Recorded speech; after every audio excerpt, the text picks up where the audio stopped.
Okay, so we have a new episode of Legends and Leaders, and today it's great to have Bobby here. Bobby, you've been behind multiple different really impactful businesses, one business specifically in the erector space where you guys have been handling like over 5 million square feet in buildings annually. I mean, it's a staggering amount of impact you've had there, and you've had to deal with personal struggles, multiple of which, one individually could have been crippling to someone, but you've had multiple of these and been able to overcome them, and I'm sure you've gotten much stronger and persistent along the way. And I think that that's helped build, the resilience that you have in your businesses and elsewhere. So I'm excited to get into your story. Yeah, thanks for having me, Ben. This is great. Love talking about my story and the struggles because I always hope that that my struggle and the story really inspires people, who wanna kind of like give up and to not give up and then say, hey, like there's more to it and there's more that I can learn from it. So I'm very happy to be here and happy to, to talk a little bit about this. Awesome. That's great. So just going back to the beginning, how did your interest in the world of entrepreneurship and business, wanting to be a business leader, how did that start? I think I would say that it started really from my father. My father owned his own business for about 40 years. He was a very successful businessman.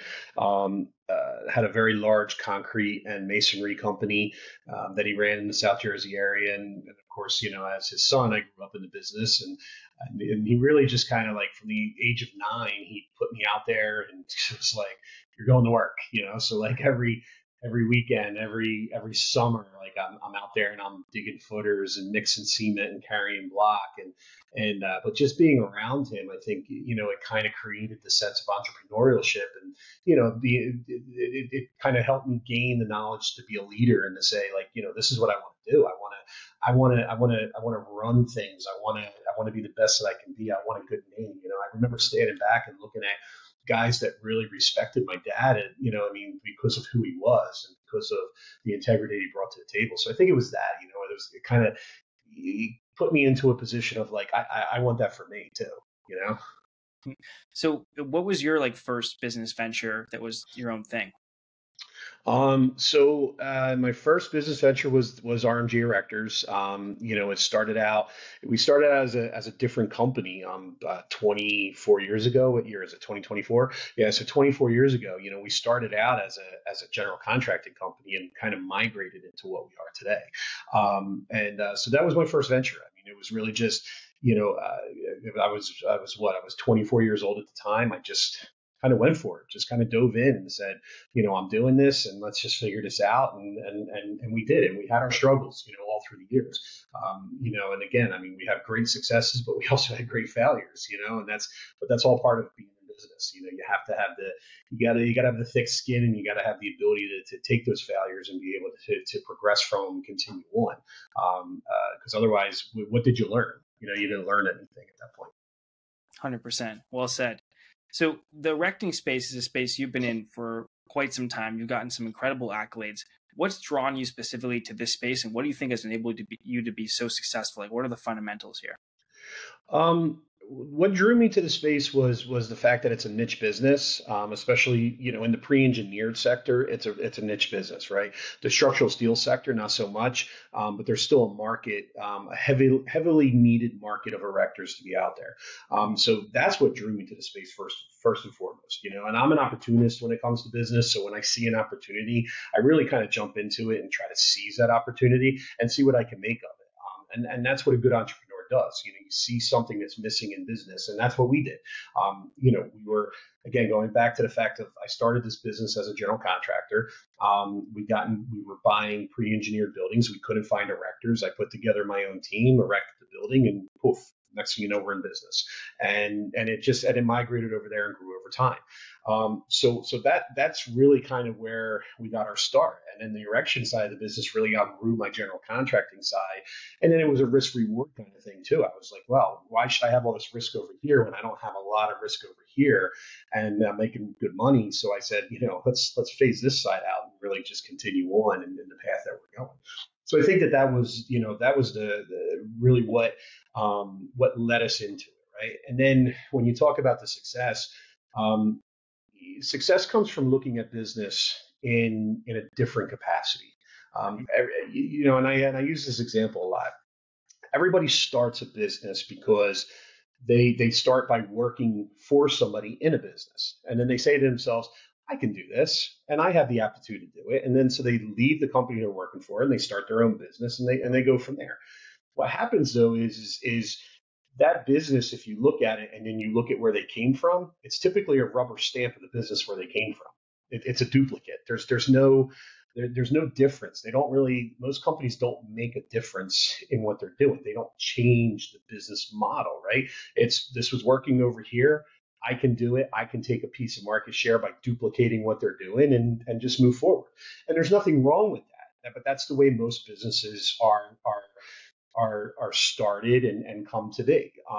I've always looked at it like, if I'm going to go into this business, what can I do differently? What can I change? How can I shake up the market and disrupt it? And is really where I go. So I look for efficiencies. I look for things like, how do we become more efficient? How do we make this better? How do we maximize margin, which is always key? Got to make money, otherwise you're not in business anymore. How do we make ourselves the best that we can be? How do we be integrable? How do we offer a service that's different than everybody else's? And by just looking at those kind of dynamics and then looking at the business and saying, okay, so instead of doing it the same way that everybody's been doing it for 60 years, I'm going to do it this way. Now, what the problem with that is you're going to be faced with people that are going to push back at you, and when we had it, I mean, we've been, I can tell you early on in doing this, because of the manner in which we did the work, working for people that I know this business, and they're like, oh, well, we don't do, that's not the way you do it. And I'm like, well, this is the way we do it. And it's about getting to the same common end goal. And those customers, because they felt so strongly that it should be done the way it's been done for 50 years, have literally fired us off of jobs in the beginning. What's interesting now is everybody in the market nationwide is trying to duplicate the RMG model, and they're struggling and they can't do it and they don't know how to do it. So the naysayers now become the yes people and like, oh, that's the way. So we take that model and we've just changed it, and that's what's built the success. And it's a hard road. Everybody's following one path and we take another, and it's definitively a hard road. But if you stick to your morals and you believe in what you're doing, you'll succeed. You just have to get to that point. So, Bobby, you really believed in the pre-engineered steel. Like, that was something that you really seemed to bet on a lot. Yeah, it's a great business. It's a growing business model. It's gone through a lot of turmoil. I would say over the years, because of just the way people look at it. They never looked at it as a true structural steel building, but it actually is. The only difference in what we do and what you see, steel, where the guys are out there welding and all of that. The only difference between the two is that our stuff is 100% manufactured inside of a manufacturing facility. We do less fabrication in the field. That's the only difference.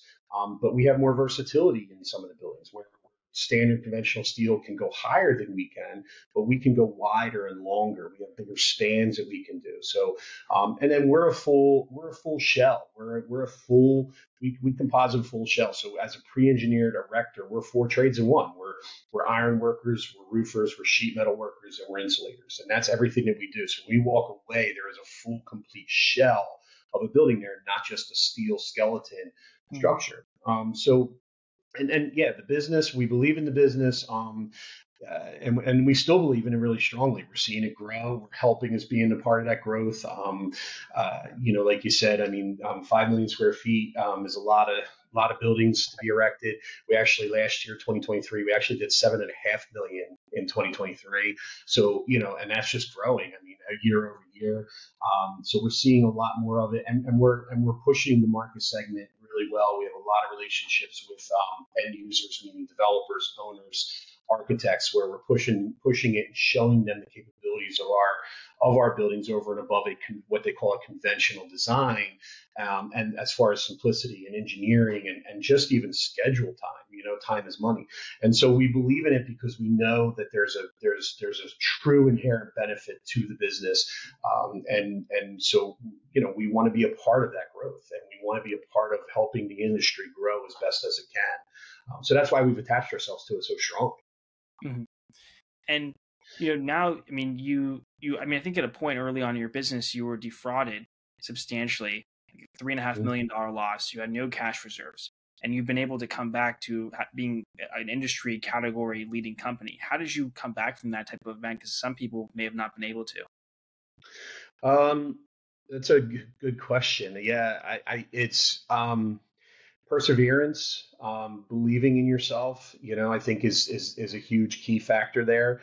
Too many people, when they take a loss like that, they want to bury their heads in the sand. They don't know what to do. Learning from it, learning from the mistake that I made. One of the mistakes I made in that particular scenario was eggs in baskets.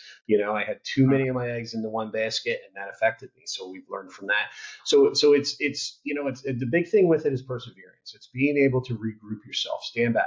There's a lot going on when you take a hit like that, especially when you can't pay your bills and you can't pay your subs. So you're trying to figure out what to do. We had cash reserves. We paid all of our subs in full. We didn't want that hanging over our head, but those and that was a key thing for us, right? Because we could have taken the cash reserves, kept them in our pocket, not paid anybody, and kept ourselves, more balanced moving forward. But we were like, no. Like my thing was, pay everybody; they deserve to get paid. I'll be left with nothing, and I'll figure it out because I can do this again. And so so that was a big decision to make. That probably most people wouldn't make, right? They would shuffle money around, maybe hide some, and this and that. But that became integrity. Because what happens is the people who were affected by that, vendors and stuff, they might have called me an asshole. They might still call me an asshole at the time. But here's the thing: you can't say I didn't pay you. So there's a big difference. I mean, you call me whatever you want, but I still obligated what I'm supposed to obligate. So that was a big thing. But really just getting up there and reorganizing yourself. Take a step back from it all. There's a lot going on. There's a lot coming at you. Lawsuits are flying, all that kind of stuff. You got to look at it because you got to move forward, or you got to make a decision. You're not going to move forward, but you can't just bury your head in the sand and say, "This is it. It's over." It's not. It's not defining who you are. It doesn't define your business. It's a defining moment for how you take it and what you do with it, right? So really for us, it was just that, and I'm not a quitter, in any capacity. So for me, it was no, I'm moving this forward. I'm not stopping. And so and a lot of times too, you got to swallow your pride. I see a lot of companies that go through struggles, and the owner of the company wants to still sit behind his desk and not do anything. Me, I put my boots on. I got back out there. I regrouped with my crews, and we went right back out to work with me being out there with them. Got back to the basics of where it started, and then rebuilt what I needed, and I did it in the field, in with the guys, and regrouping to that, and we built a strong foundation at that. So the fact that you remained and kept your integrity was something that was so important, I'm sure, to the partners and everybody you had, and that's something that foundation was key to rebuilding. It's very key to rebuilding. I mean, you're only as good as the things you do or the things you say. That's it. That's any person. That's any man. I'm a big advocate. I tell people this all the time. If you're going to say something, you got to do it. If you're going to promise something, follow through with it. Integrity is all that you have, and people judge you on that. Look, I know I do. If you were to tell me something and you were to come back to me and what you told me was not going to happen or not truthful, that affects the integrity. It affects the way I deal with you. It affects the way I look at you as a person, because of the fact that you didn't tell me the truth. You spun it to your own benefit, as opposed to looking at it and being integritable and being like, look, this is just what it is. And that falls true on both sides. Look, if something changes in something, just tell somebody. They have the right to be upset. We live in a world right now where too many people they dance around and they lie, or they take the non-integrable approach because they're afraid of upsetting the person. Look, I'd rather you tell me what's going on and give me the right to be upset as to what's going on.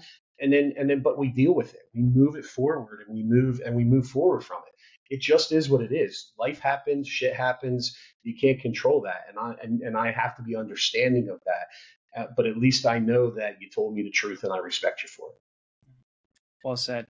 So there's multiple different ventures that you're in today. You have you were in a prototype. You had a prototype race team, black car SUV business. How do you like balance your time? Like, what are some of the time management skills that you use to be able to handle all of this and your current business, the Erector business, which is really thriving and I'm sure takes a lot of your time? Mm. Yeah, not everybody is built to do multiple things, right? And you'll hear different people say multitasking isn't a thing, nobody can multitask. I will tell you that that's not true because I multitask like crazy.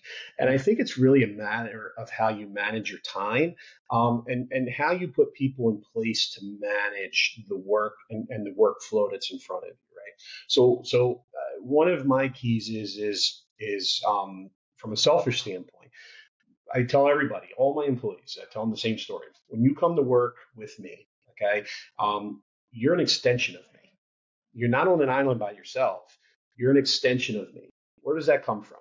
It comes from the idea and that when I started this business, it was just me. Day one. That's all it was. I didn't start this business and have 10 people overnight. It was just me. And I was doing everything. And then you start hiring people. Oh, I need a CFO, or not even a CFO at that time. It's I need a controller because I can't be up till 10 o'clock every night doing the accounts payable, the accounts receivable, and paying everything. And so that controller is taking something that I was doing and they're doing it for me now, right? So they're an extension of me. Project manager. I don't have time to make these calls and be in the nitty gritty. You're an extension of me. So when you come with that theory and that philosophy, it creates a dynamic of people around you that understand that their job is to take things off my plate, keep me focused on the important things that I need to be doing. They're not more important than what they're doing. It's just that they know that what I do is what keeps the company minutia moving.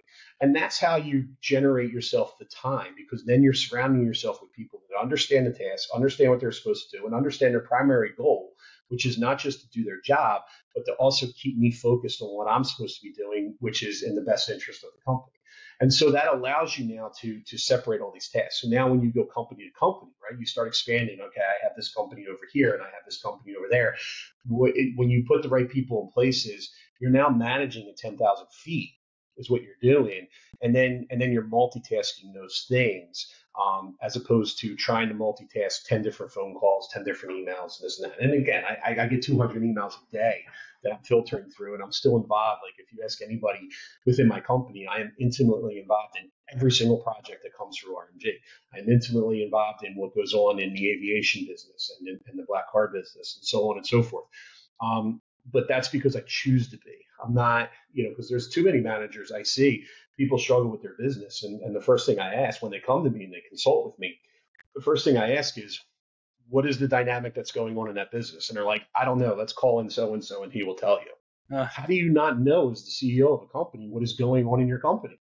That is the problem. And I think it's a mind shift, because what's happening is I think that's a private equity thing, because private equity and venture capital tend to shy away and have created this dynamic that, well, the CEO is too actively involved. That's a problem for us because we can't remove that CEO, and so we don't want to invest in that. So it's created this model that companies do where they're like, oh, I have all these people, and I'm involved, but the company doesn't revolve around me. But those companies aren't that successful like that. And you see them all the time. They're going out of business. Look at all the companies that went out of business last year and even this year that were funded by private equity and venture capital to hundreds of millions of dollars. That's because the owner of the company, the founder, the one who had the original idea, yeah, you can take on all that money, but you're so disconnected from the day to day, you can't be successful with it. So back to the original question, the multitasking, it's huge. You can multitask, and I do, but it's also surrounding myself with the right people who know their goals. We all have the same common goal, and they understand it. They update me, and I know exactly what's going on, and it just moves through company to company. The delegation skills are so important. Just learning how to delegate, making sure that you're spending your time on the higher level tasks, and you have the right people around you. Yeah, it's a lot of that. And I will say too, process and procedure, right? As you grow your organization, too many organizations don't write down and have a written process and procedure. Because what happens is as you grow, you lose that, and you think that everybody knows what's next, and if you really tackle that head on. I mean, look, we've been victim to that. I will tell you that. Like we were, because all of a sudden, like, you get to a point and you have explosive growth, and then, you hire 10 more people, and then it's like, everybody's like, what's next? Who's first? It's like, who's on first, who's on second kind of thing. You know what I mean? And it becomes this whole process and procedure, getting it written down. Project management software to handle and manage process and procedure goes a long way. You don't have to get and have your whole company ran by it, but it allows the people, when you have a project like we do, like we have projects, and we might have 50 projects going on at the same time in any given company. And so process and procedure of how that project flows, and what departments it flows through, and what people and what they're responsible for, it keeps everybody on task. So projects, I see a lot of that. A lot of companies, they don't have it. And you talk to their departments and you're like, at what point do you do this? And they'll be like, I don't know, when somebody kind of tells me, or I get an email that it's missing. It's like, that's not the way it's supposed to be. You're so inefficient. So process and procedure tends to be a huge thing as well. So Bobby, you were able to vertically integrate all the way from the material creation standpoint to the end result. What went into doing that, and like how important have you seen that this vertical integration has been to your business and like the success of it? Vertical integration, I think, is important to anybody's business. If you have the ability to do it, and you can see it through, and you can do it well, I think that any business should definitely consider it. For us, I think that it was a no-brainer. Our business, the pre-engineered building sector, is a very segmented business. You have the manufacturers, you have the insulation suppliers and manufacturers, you have the erectors, you have the people that are distributing the building. So there's all these people, and then the end user, the GC who's buying, has to deal with all of those people. And what's even funnier is none of those people communicate with each other, not one. And so in looking at that and seeing that in the business, and seeing the inefficiencies that were there, we became so efficient as an erector. I was like, okay, we got this humming. It's literally an engine that's firing on all cylinders. We're humming along. How can we continue to do better? When my customers started coming back to me and saying, Bob, I hate buying the buildings. I hate buying this. Can you start buying this? And then they started, they started pushing on me to buy the insulation packages. And so we started doing that. Next thing you know, we're one of the largest purchasers of insulation in the country with our one manufacturer. And then it becomes, so then it became the building packages and the steel. And so when I looked at that, I was like, well, I wanted to see what the problem was. So what we did first was we actually went and we bought a couple buildings as like a regular builder, and we saw the inefficiencies and we made note of them. And I'm like, this could be done so much better. So then we created our own engineering department. We opened up, and we hired engineers and detailers, and we put that process in place, and we set a new process for our engineering department that they need to follow, and it's completely different than the way it operates in the industry for the last, again, 50, 60 years. And it actually took a while to get people's head wrapped around it, and the why, and so there was a lot of explaining there, but it's so efficient. And then that adds efficiency to controlling the manufacturing process and what we do with that. And then so it became valuable because number one, we're resetting the tone and disrupting the market. Go back to the disruptor thing. We are literally disrupting the market. 2025 is going to be such a disruptive year for RMG and our entire market segment. We'll be putting, we're anticipating 100,000 tons of steel that Wow. we're gonna produce, that we're gonna engineer, produce, and erect in 2025. Just in the pre-engineered segment, the largest company that is only at like 22,000 tons a year. So we're going to surpass them by 5 times in next year. And we're going to do that through the efficiency processes that we created, through how we're looking at the market, starting with engineering, getting buildings on the street, how we're going to put buildings and steel on the street faster. We're going to erect it faster. So the vertical integration piece of it was very integral because my customers wanted it too. The more that I pulled them, and we're just handling erection, they want to deal with one person. They don't want to deal with the 4 or 5 people that are in the market segment. They want one person responsible, one check to write, one contract to sign, and they want somebody who's responsible for it because they're getting tired of the manufacturers don't care. The manufacturers that are out there who are selling the buildings, they provide a building if there's a problem. They're like, that's not my problem. And they want somebody who does care, who says, all right, we're going to take care of this, or we're going to make this efficient to take care of, or you're missing that material, I'm going to get it for you in a couple of days. And that's what they want. And being in the GC world, being a general contractor, I already understood this. And that's the problem. Everybody in this market segment, they're not GCs. So they don't understand the concept of pushing a project, working the final completion, carrying costs. They don't understand the benefits of maximizing the business that we do. And so we're going to take full advantage of that. And the goal is to in the next 24 months control 25% of the U.S. market segment in this pre-engineered segment, which we're on track to do. Yeah, I was going to say, just as the last question, like, what are some of your short-term and long-term goals? I know you just touched on one there, but what's the overall big picture vision now at this point? Yeah, the big picture is $1 billion in revenue in the next 24 months, which we're on track to hit. That'll put us, again, it's a $4 billion industry here in the United States, so we'll control 25% of the industry. Help grow the industry past the continued $4 billion industry. We want to push for that. We'll be such a player in it. We'll be able to push for it.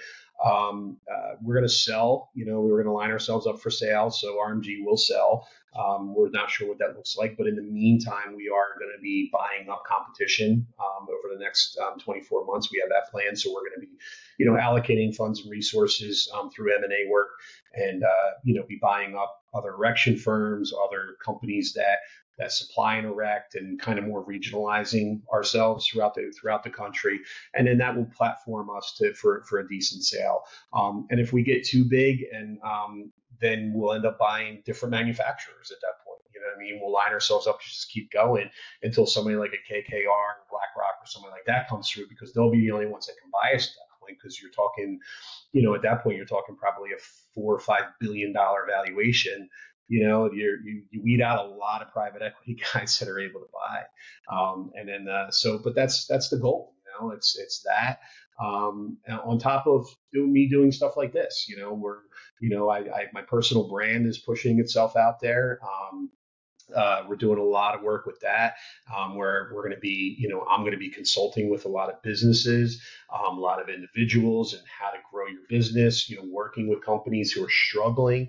So I'll be consulting with those companies. If you're struggling out there, you have, you just can't get over that hump. You're trying to figure out how to, I will come in and help you analyze operationally, help you analyze your finances, and help you analyze your business to progress you forward.